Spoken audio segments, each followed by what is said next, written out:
The rain hammered against the windshield of the Peterbilt 379, as if the sky wanted to pierce the glass. Jake Morrison set the wipers to maximum speed, but even so, he could barely see the road that cut through southern Louisiana. It was 3 in the morning on a Friday, and he had been behind the wheel for 16 hours, transporting automotive parts from Houston to Jacksonville. His eyes burned with fatigue, but Jake knew that feeling well. In the last 5 years, since Sarah had left, exhaustion had become his most faithful companion. He reached for the dashboard and touched the faded photo stuck there. Sarah was smiling at the camera with that smile that always melted his heart. Her brown hair swaying in the wind on an Alabama beach. They had taken that photo 3 weeks before the accident, 3 weeks before a drunk driver ran a red light and snatched away everything Jake considered her future. He swallowed hard and turned his attention back to the road.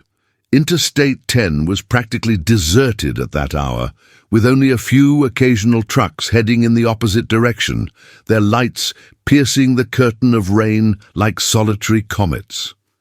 Jake planned to drive for another hour before stopping at a gas station to rest. His body ached, but his mind was too restless to sleep. It was always like this on moonless nights, when memories came flooding back. That's when he saw the car. A silver sedan was partially submerged in the ditch beside the road, its hood plunged into the dark water that had overflowed with the rain. The trunk was raised, swaying in the wind. Jake instinctively slowed down, his experienced trucker's eyes detecting something wrong with the scene. The car didn't appear to have skidded. It was positioned strangely, as if it had been deliberately driven off the road. He glanced in the rearview mirror. No other vehicles in sight. The road was as deserted as a cemetery. Jake knew he should keep driving. It was probably just an abandoned car, and he was already late with his delivery. But something made him slam on the brakes. Maybe it was the memory of Sarah, who always stopped to help strangers.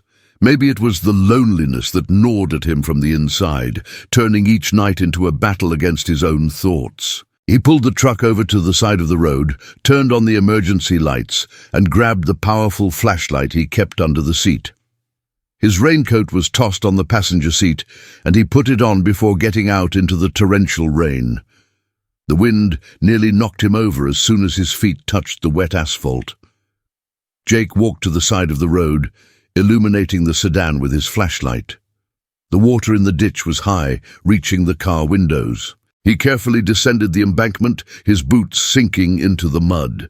As he got closer, he realized the windows were intact. No sign of a collision. The doors were locked. He pointed the flashlight into the car's interior. Empty.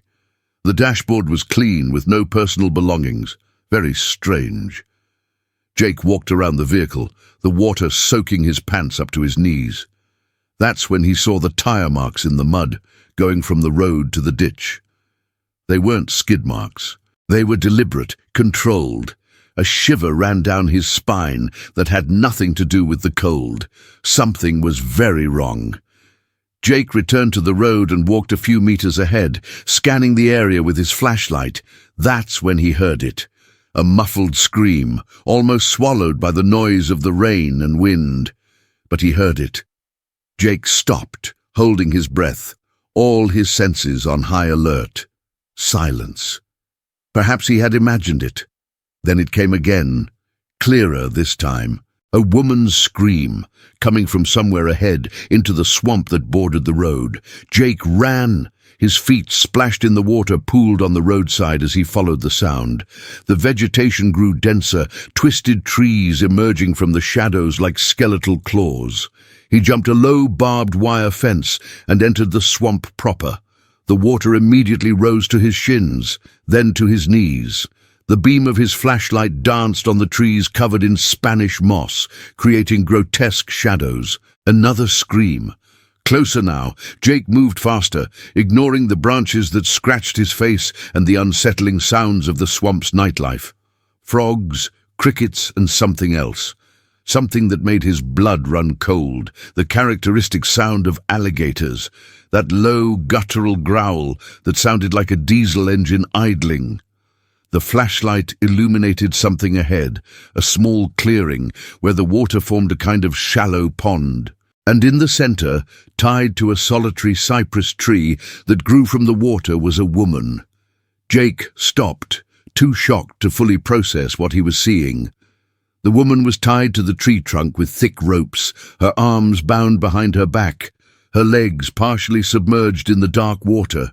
She was wearing a soaked floral dress, her long blonde hair plastered to her face. There was a gag in her mouth. But that wasn't what made Jake's heart race. They were alligators.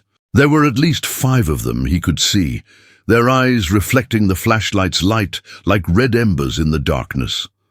3 were close to the woman, less than 3 meters away, their jaws occasionally opening, revealing rows of teeth as white as ivory. The other 2 were further away, watching, waiting. The woman saw the light and began to struggle, moaning desperately through the gag. Jake could see the utter terror in her eyes, even from a distance. And then he realized something else. She was pregnant, very pregnant. Her prominent belly was visible even under her soaked dress. Jake's army training, from a life that seemed like it happened a century ago, took over. He assessed the situation with military speed. The alligators hadn't attacked yet, which meant they were probably waiting, assessing their prey. The woman was tied too tightly to free herself. He had no weapon. He had nothing but his flashlight and his own courage. And he was alone.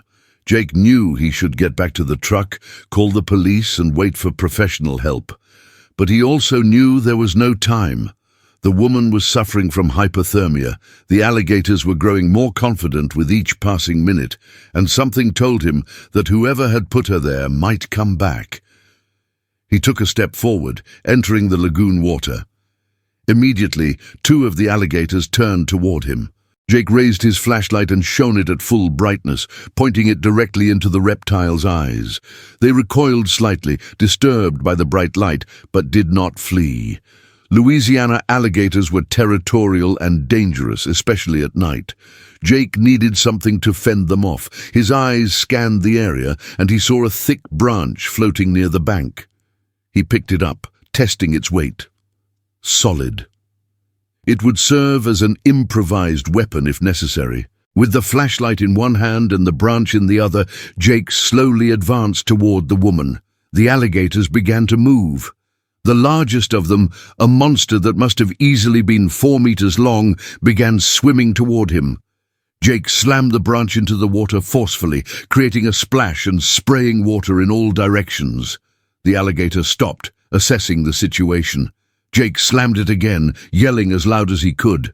His heart pounded like a war drum. The alligator retreated a few meters, but didn't leave. The others maintained their positions, forming a semicircle around the woman and Jake. It was a stalemate, but Jake knew it wouldn't last. Alligators were patient, but they were also predators. Eventually, they would attack. He approached the woman. Up close, he could see she was in terrible condition. Bluish lips, pale skin, trembling uncontrollably. But her eyes were alive, full of fear, and surprisingly, determination. Jake tucked the flashlight under his arm and began working on the knots in the ropes. Whoever had tied her up there knew what they were doing. The knots were intricate, tightened by the dampness. Jake struggled with them, his fingers already numb from the cold. The woman groaned through the gag, and he could feel her body trembling violently against his. Pregnant, hypothermic, tied up between alligators. Jesus Christ! A heavy sound in the water.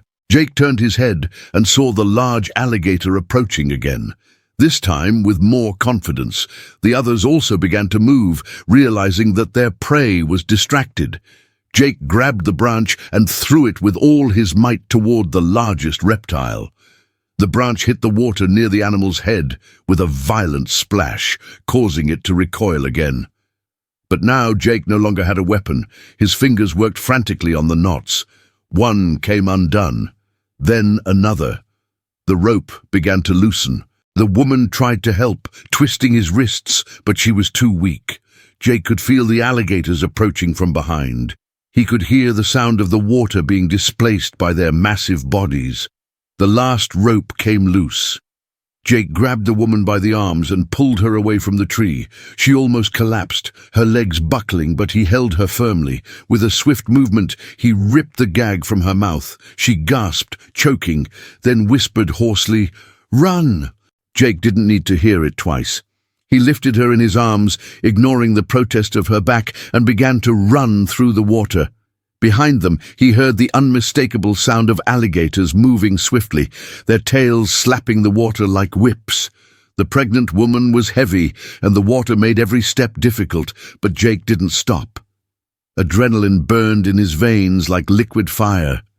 He glanced back once and saw the large alligator coming straight at him, its jaws gaping, revealing the pink abyss of its throat. Jake turned sharply to the left, leaping onto a fallen log, nearly losing his balance. The flashlight was still lit, hanging from his belt, swinging wildly and creating dancing patterns of light in the darkness. The dry bank was only 10 meters away. Jake could see it, but the water was getting deeper, reaching his waist now, slowing his every movement. The woman clung to him, her fingers digging into his shoulders. He could hear her panting breath close to his ear, feel the weight of her pregnant belly pressed against his chest. 5 meters. The alligator was right behind them. Jake could hear its heavy breathing, that reptilian sound that shouldn't exist so close to humans. 3 meters. The woman screamed. Jake looked down and saw another alligator emerging directly in front of him, blocking the path to the shore. They were surrounded. Jake didn't think. He reacted. He jumped to the left into an area with denser vegetation, low cypress branches forming a natural barrier. The alligators were large, powerful in the water, but clumsy on land and among the obstacles. Jake threw himself through the branches, feeling them scratch his skin, tearing his coat. The woman was crying now, a low, guttural sound that broke his heart.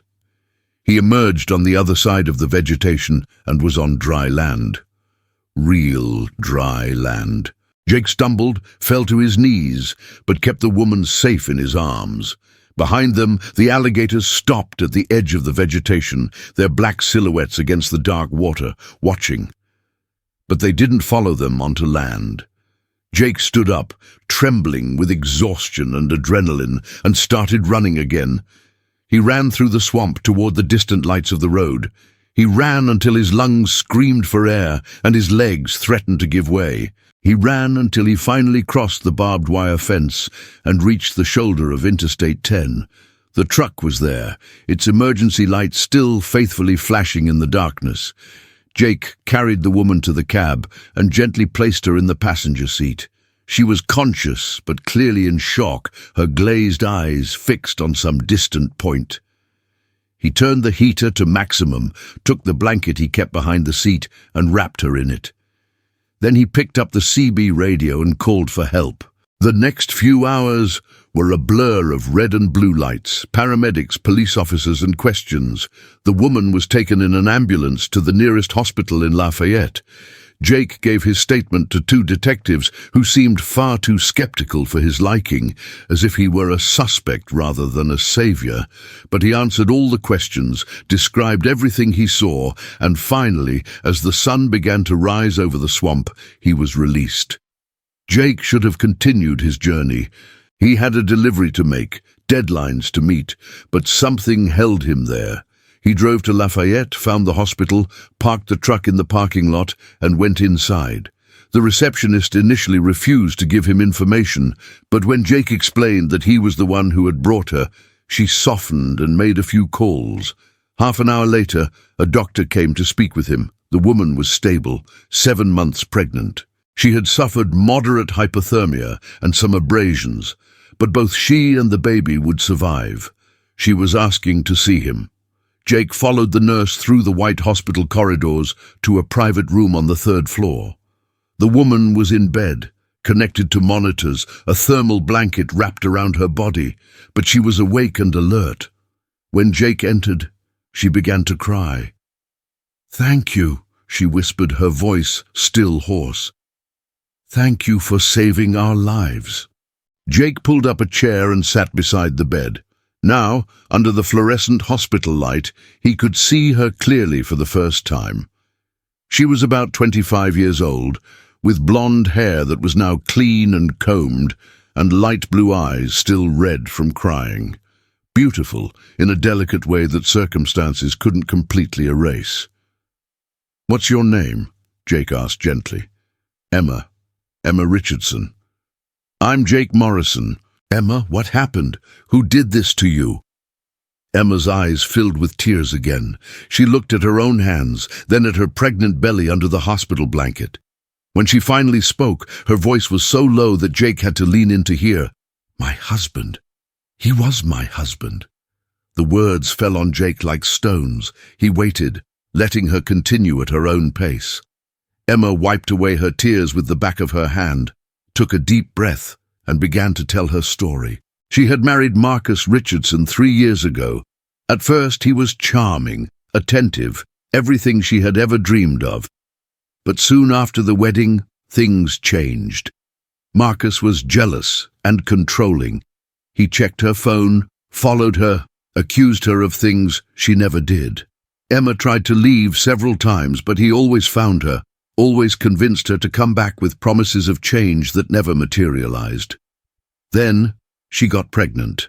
For a brief moment, Emma thought a baby would change everything.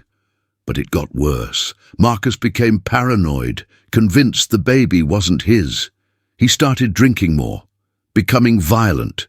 2 weeks ago, Emma finally found the courage to truly leave. She packed what she could carry and went to her sister's house in Baton Rouge. Marcus met her last night.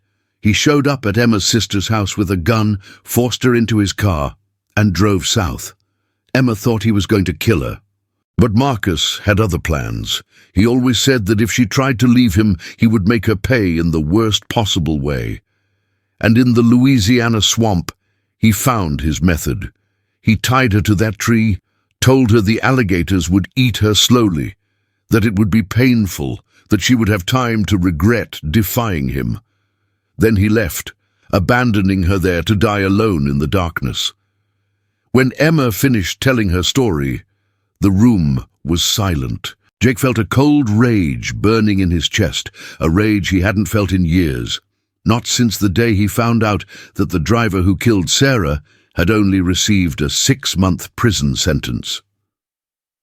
"Where is he now?" Jake asked. "I don't know. He told me he had business to take care of in New Orleans, that he would be back in a few days to make sure that—" She couldn't finish the sentence. Jake placed his hand on hers, a gesture of comfort. "You're safe now. I'll talk to the detectives and make sure they arrest him." But when Jake left the room and met the detectives in the hallway, they had different news. They had issued an arrest warrant for Marcus Richardson, but he had disappeared. His apartment in Lafayette was empty, his cell phone turned off. The man had fled. Jake returned to his truck with a heavy heart.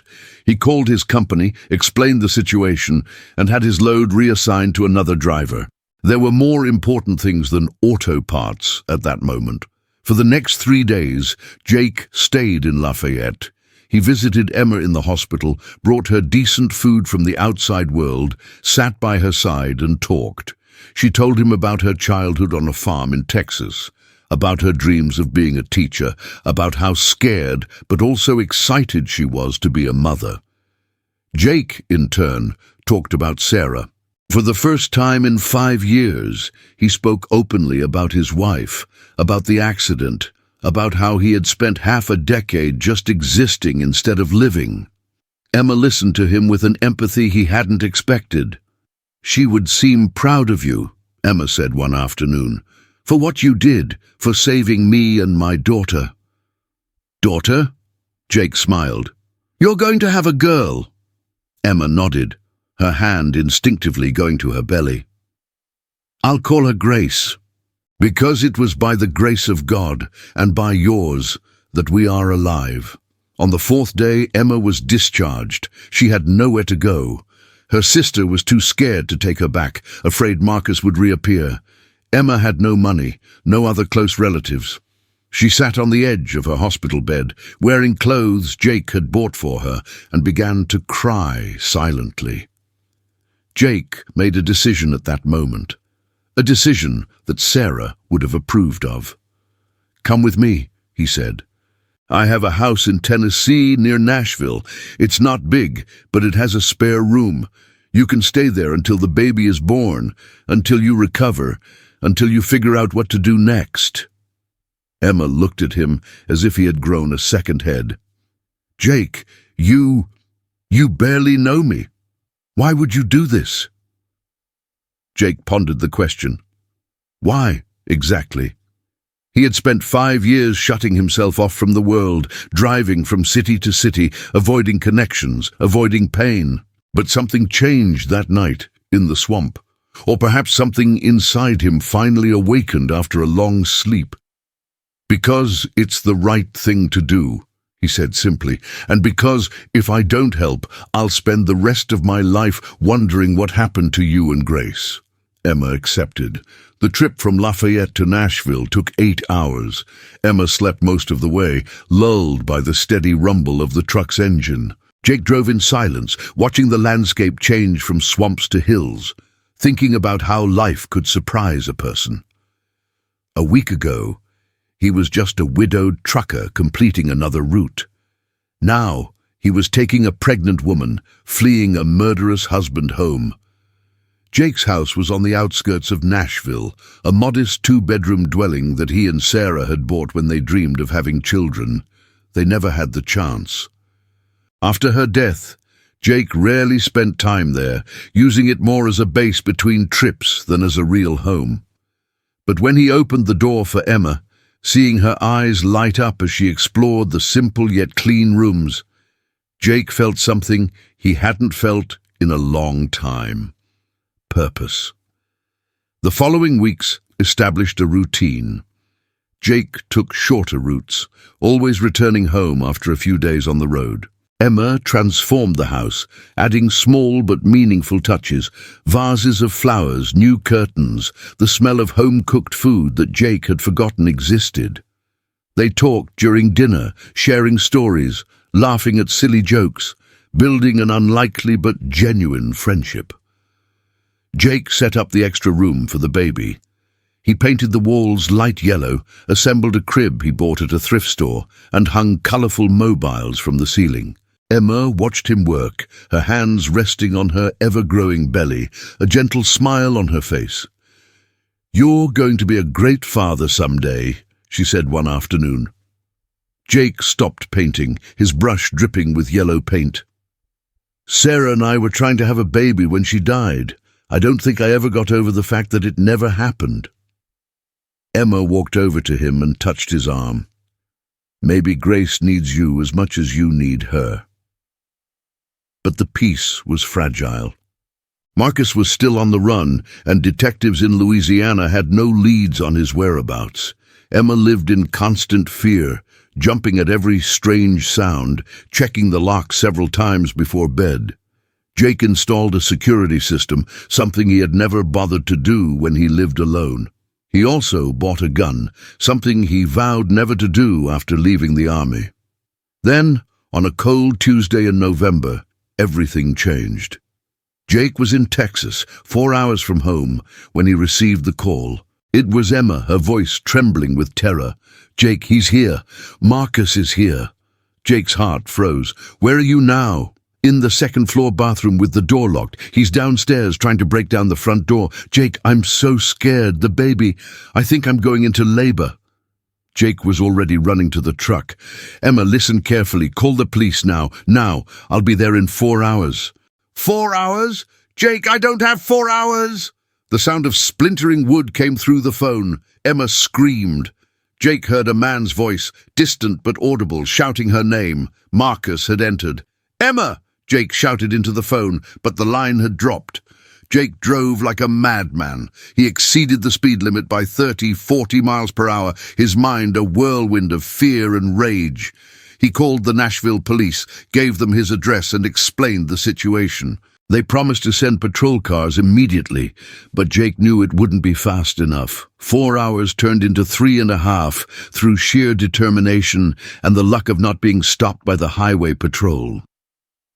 When Jake finally turned onto his street, the sun was setting, painting the sky orange and red. His house was ahead, the windows dark. There was an unfamiliar car at the entrance. There were no police cars. Jake parked the truck in the middle of the street and ran. He grabbed the gun from the glove compartment, checked the magazine, and went in through the wide-open front door, the lock smashed. The room was in chaos. Furniture overturned, vases broken, signs of a struggle. Jake moved silently, his weapon raised, his military instincts taking over. He checked the kitchen, empty, the dining room, empty. Then he heard voices coming from the second floor. Jake climbed the stairs slowly, each step an eternity. A man's voice echoed from the master bedroom, angry and unsteady. "Marcus." Jake reached the top of the stairs and saw the bedroom door ajar. He peered through the crack. Marcus Richardson was tall and muscular, with dark, tousled hair and wild eyes.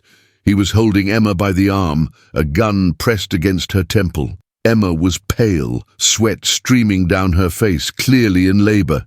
Tears streamed down her cheeks. "You betrayed me!" Marcus shouted. "You left me and ran away with another man. Did you think I wouldn't find out? Did you think I'd let you raise my son away from me?" "Marcus, please," Emma whimpered. "The baby is coming. I need a hospital, please." "You should have thought about that before leaving me." Jake took a deep breath. He had one chance, just one. He kicked the door open, his gun pointed directly at Marcus. "Let her go. Now." Marcus turned, his gun still pressed against Emma's head. His eyes widened at the sight of Jake, then narrowed in pure hatred. "So you're the hero," Marcus spat. "The gentlemanly trucker who saved my wife. You think you can just rob my family?" "She's not your property, Marcus. Let her go and leave. The police are already on their way." "Lies!" Marcus shouted, pressing the gun harder against Emma. She groaned in pain, not from the gun, but from a contraction. "No one's coming. It's just you, me, and my treacherous wife." Jake held his weapon steady, but his heart was racing. He wasn't a trained marksman. He'd had basic training in the army, but nothing that prepared him for a hostage situation. If he missed, Emma would die. "Marcus, listen," Jake said, keeping his voice calm. "You can still get out of this. Let Emma go, leave now, and you have a chance. But if you hurt her, there's no going back. You'll spend the rest of your life in prison." "I have no life anymore," Marcus yelled. "She took everything from me. If I can't have her, nobody can." Everything happened very quickly. Emma had another contraction, a violent one this time, causing her body to convulse. Marcus was distracted for a fraction of a second, his grip loosening slightly. Emma bit his arm hard, sinking her teeth into the flesh. Marcus cried out in pain and surprise, his gun flinching from her head for an instant. That was all Jake needed. He shot. The gunshot echoed through the room like thunder. The bullet struck Marcus in the shoulder, causing him to spin and release Emma. She fell to the floor, curling up in a fetal position, moaning. Marcus's gun fell and slid across the wooden floor. Jake rushed forward, kicking the gun away and pointing his own at Marcus, who lay on the floor, clutching his bleeding shoulder and screaming in pain. "Don't move," Jake said coldly. "Not a muscle." Sirens blared in the distance, growing louder with each passing second. The police were finally arriving. Jake ran to Emma, kneeling beside her while keeping his gun pointed at Marcus with one hand. "Emma, look at me. How are you?" She looked at him through her tears, her breath ragged and uneven. "The baby. Jake, the baby is coming. Now." Police officers stormed the house moments later, climbing the stairs with guns drawn. They handcuffed Marcus and dragged him outside, still shouting threats and curses. Paramedics arrived soon after, efficiently taking control of the situation. They laid Emma on a stretcher, checked her vital signs, and began preparing her for transport. "Sir, you need to stay here to give your statement," a police officer told Jake. "No!" Emma cried from the stretcher, reaching out to Jake. "I need him! Please! I have no one else." Jake looked at the police officer, who hesitated, then nodded. "Okay, you can go with her. We'll get your statement from the hospital." The ambulance ride was a blur of lights and sounds. Emma held Jake's hand tightly enough to cut off circulation, screaming through the increasingly frequent contractions. Paramedics worked around them, measuring, monitoring, preparing. At the hospital, Emma was taken straight to the delivery room. Jake stayed by her side, holding her hand, murmuring words of encouragement. He had no idea what he was doing. He had never witnessed a birth before, but Emma needed him, and that was all that mattered. 3 hours later, when the hospital clock struck 11:47 p.m., Grace Elizabeth Morrison entered the world with a loud, healthy cry. Jake watched the tiny baby being cleaned and wrapped by the nurses, and felt something break inside him. Not in a bad way, but like a dam finally giving way, releasing years of pent-up pain, loneliness, and regret. Tears streamed down his face, and he made no effort to hide them. Emma was exhausted but radiant. When they placed Grace in her arms, she looked at Jake with an expression he would never forget. "Morrison," she asked softly. "You said Grace Elizabeth Morrison." Jake realized his mistake. Elizabeth was Sarah's middle name.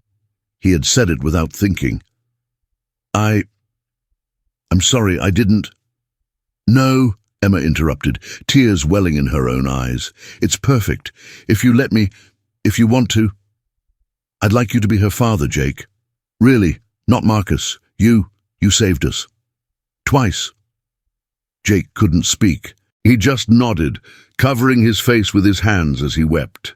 For the first time in 5 years, these weren't tears of loss. They were tears of something new, something he thought he would never feel again. Hope. In the following months, life settled into a new normal. Marcus Richardson was sentenced to 20 years in prison for attempted murder, kidnapping, and a list of other charges. Emma initiated divorce proceedings, which were quickly approved given the circumstances. Jake continued driving his truck, but now only took regional routes, always returning home every few days. Grace was growing fast, a happy and healthy baby who lit up the house with her smiles. Jake found himself waking up in the middle of the night to check on her, to make sure she was breathing, just to look at that little miracle sleeping in her crib. He learned to change diapers, to prepare bottles, to identify different types of cries. Emma thrived as well. She enrolled in online courses to finish her teaching degree. Studying while Grace slept, the house that had been a silent mausoleum for Jake's pain had transformed into a home full of life, laughter, and love. But there was something unspoken between Jake and Emma, a tension that grew with each shared glance, each accidental touch, each moment of domestic intimacy. Jake found himself watching Emma as she sang to Grace, admiring the strength and grace she displayed after everything she had been through. And Emma, in turn, looked at Jake with a tenderness that went beyond gratitude. It was on a spring night, 6 months after Grace's birth, that everything changed. Jake was in the backyard, fixing the fence surrounding the small garden. Emma came out with 2 glasses of lemonade, Grace asleep in her stroller nearby. "You don't have to do this," she said, handing him a glass.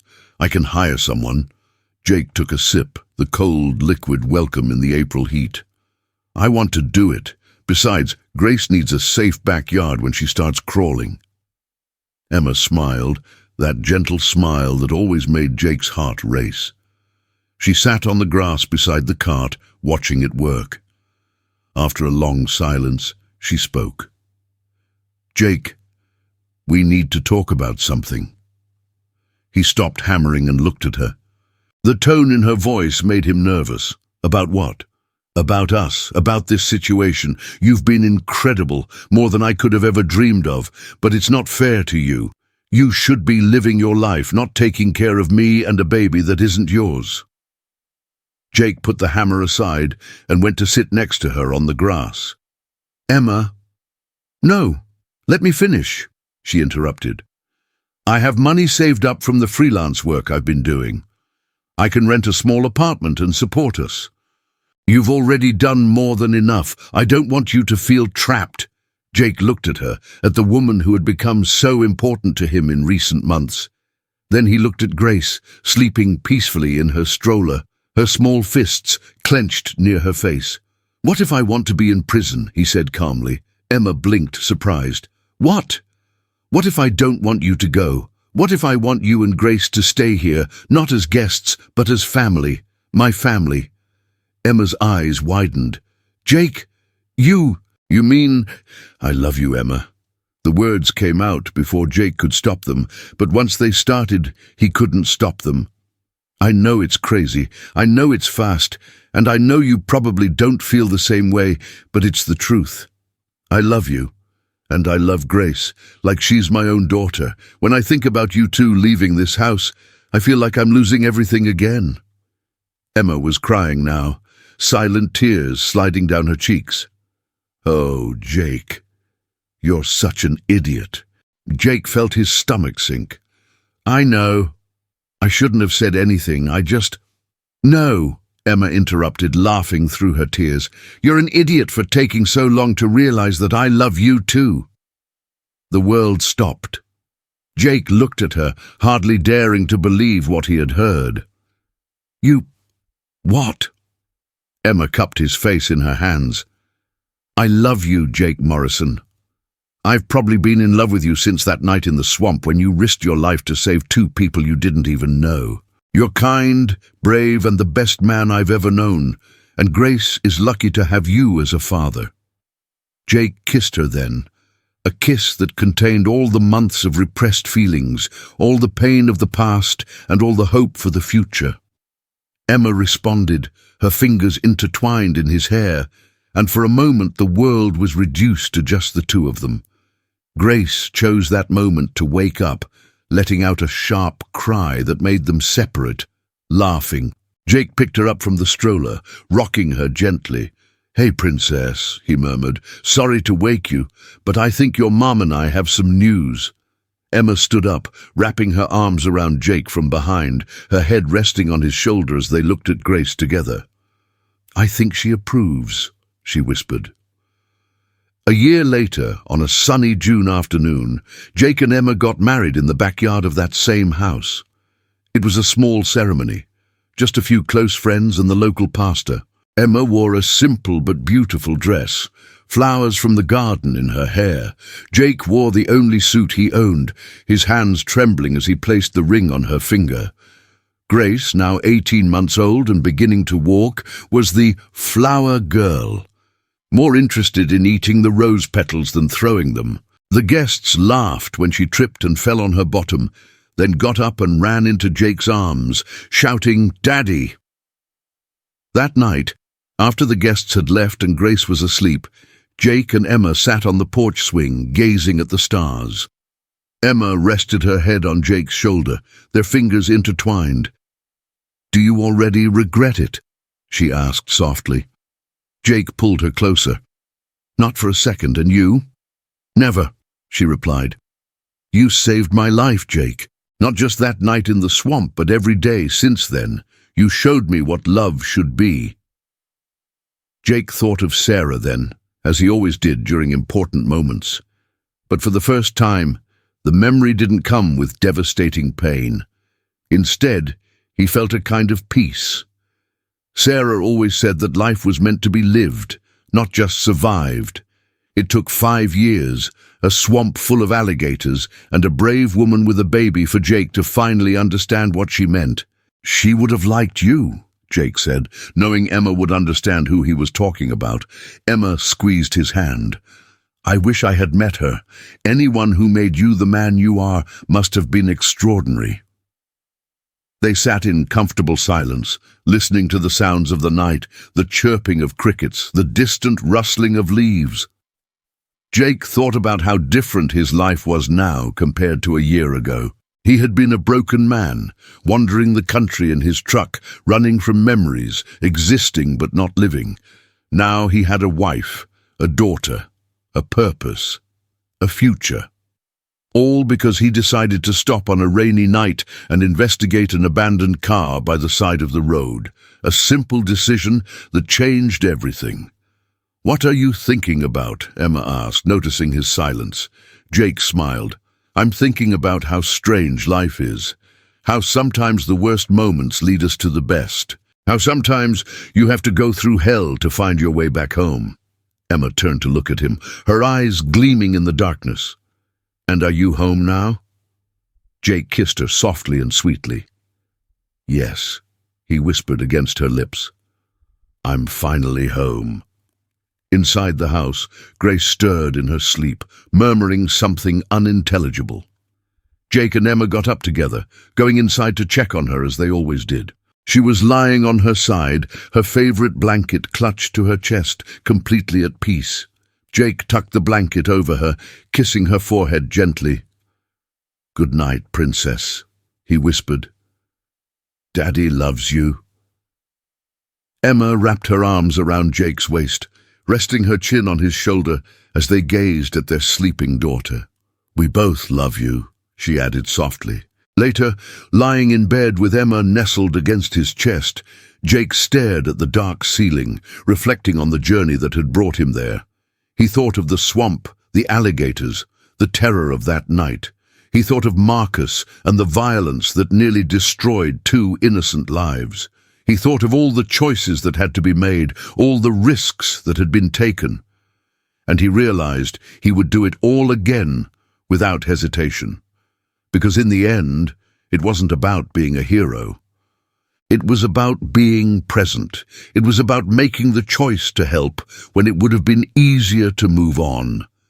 It was about opening your heart even when it was broken, risking loving again even when loss had almost destroyed you.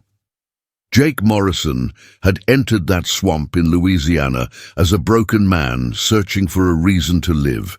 He came out with 2, and as sleep finally overtook him, surrounded by the warmth of his wife and the soft sounds of his daughter breathing in the next room, Jake knew with absolute certainty that Sarah was somewhere up there, smiling. Because he finally learned the lesson she had always tried to teach him: life goes on, and it's worth living. The following years brought their own collection of joys and challenges. Jake eventually sold his truck and got a job as an instructor at a local driving school, tired of the long hours on the road away from his family. Emma finished her diploma and started teaching at a nearby primary school. Grace grew up, a bright and curious child who inherited her mother's determination and her father's kindness. She never met Marcus. Emma decided it was for the best. Instead, Grace grew up knowing only one father, the man who saved her before she was even born, the man who chose to love her as his own. When Grace was 5 years old, she first asked about how Jake and Emma met. They looked at each other, communicating silently, deciding how much to tell. In the end, they told a simplified, age-appropriate version. Daddy saved Mommy from a dangerous place, and they fell in love. The details could wait. The alligators, the gun, the violent husband, all that would be a story for when she was older, if she even needed to know. For now, it was enough for her to know that she was fiercely loved by 2 people who would do anything for her. On quiet nights, when Grace was asleep and the house was peaceful, Jake and Emma would still sit on the porch, holding hands, grateful for the improbable journey that had brought them together. They had built something beautiful from the ashes of their past lives, a family forged not in blood, but in choice, sacrifice, and love. And if Jake sometimes had nightmares about that night in the swamp, waking up in a cold sweat with the sound of alligators in his ears, Emma was always there to hold him, to remind him that he was safe, that they were safe, that the nightmare was over, and real life, the good life, was right here. The widowed truck driver who once wandered the roads aimlessly found his way back, not through maps or GPS, but through an act of courage on a stormy night when he decided that one life was worth risking his own. And that decision, that moment of choosing to help instead of moving on, made all the difference. For Jake, for Emma, and for a little girl named Grace, who grew up knowing that sometimes the real heroes drive trucks and have hearts big enough to love strangers as family. Because in the end, that's what matters. Not the miles traveled or the cargo delivered, but the lives touched, the hearts healed, and the love shared along the way. And Jake Morrison, who had spent years driving in circles trying to escape his pain, finally stopped running, because he discovered something no map could show him, something no road could lead him to. He found his way home. And home, as he always knew in his heart, wasn't just a place. It was where his love awaited him, where his daughter slept peacefully, where each day brought new joy and purpose. Home was where he finally belonged.